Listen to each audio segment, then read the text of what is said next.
আসসালামু আলাইকুম রহমতুল্লাহি অবরাকাতু। প্রিয় মুসলিম দিনী ভাই ও বোনেরা, ইসলাম সত্য ও সঠিক জীবন ব্যবস্থা। নবীজি সাল্লাল্লাহু আলাইহি ওয়াসাল্লাম সত্য দিন কোরআন সহ নবী ও রাসূল হিসেবে দুনিয়ায় আগমন করেছেন।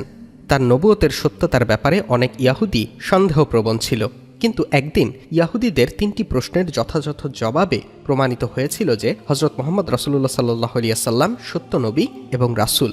কি সেই ৩টি প্রশ্ন, আর এর জবাব প্রিয় নবীজি কিভাবে দিয়েছিলেন, সবকিছু জানিয়ে দেব এই ভিডিওতে ইনশাআল্লাহ। তাই স্পর্শকাতর বিষয়টি না টেনে সম্পূর্ণ দেখার অনুরোধ রইল।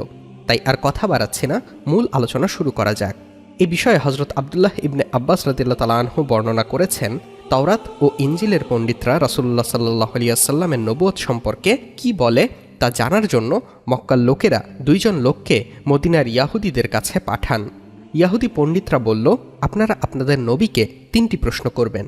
যদি এই প্রশ্নের উত্তর তিনি দিতে পারেন তাহলে তিনি সত্য নবী, আর উত্তর দিতে না পারলে তার নবুয়ত সঠিক নয়।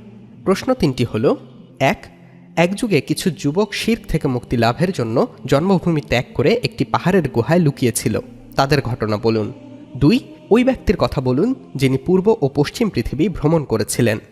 ৩ রূহের স্বরূপ কি? প্রশ্ন ৩টির মধ্যে ইয়াহুদিদের প্রথম ২টি প্রশ্নের উত্তরে আল্লাহ তাআলা সূরা কাহফ নাজিল করেন।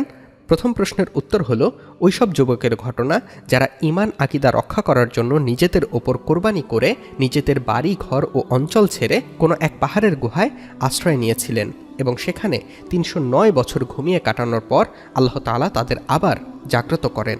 আল্লাহু আকবার। দ্বিতীয় প্রশ্নের উত্তর হচ্ছে বাদশাহ জুলকারনাইনের ঘটনা, যিনি সারা বিশ্বের বাদশাহ ছিলেন এবং সারা পৃথিবী ভ্রমণ করেন। সর্বশেষ ও তৃতীয় প্রশ্নের উত্তর হচ্ছে হযরত মুসা ও খিজির আলাইহিসসালামের মাঝে সংঘটিত ঘটনা। এ ব্যাপারে আল্লাহ তাআলা বলেন, আর তারা তোমাকে রূহ সম্পর্কে প্রশ্ন করে, বলো, রূহ আমার রবের আদেশ থেকে আর তোমাদেরকে জ্ঞান থেকে অতি সামান্যই দেখা হয়েছে। সূরা বনী ইসরাইল আয়াত নম্বর ৮৫।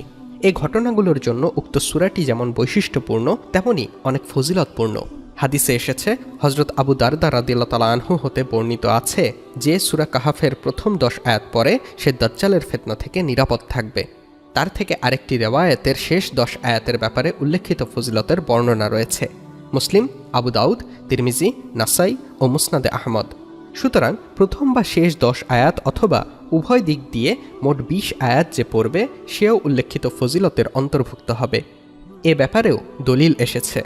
হযরত সাহাল ইবনে মুয়াজ রাদিয়াল্লাহু তাআলা আনহু বর্ণনা করেছেন, রাসূলুল্লাহ সাল্লাল্লাহু আলাইহি ওয়াসাল্লাম বলেন, যে ব্যক্তি সূরা কাহফের প্রথম ও শেষ আয়াতগুলো পাঠ করে তার পা থেকে মাথা পর্যন্ত একটি নূর হয়ে যায়, আর যে পূর্ণ সূরা তেলাওয়াত করে তার জন্য জমিন থেকে আসমান পর্যন্ত নূর হয়ে যায়।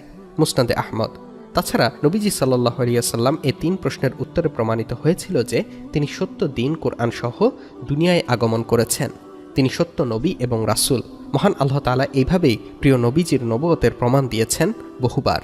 যতবার নবীজি মুসিবতে পড়েছেন আল্লাহ তাআলা ততবারই তার বন্ধুকে রক্ষা করেছেন।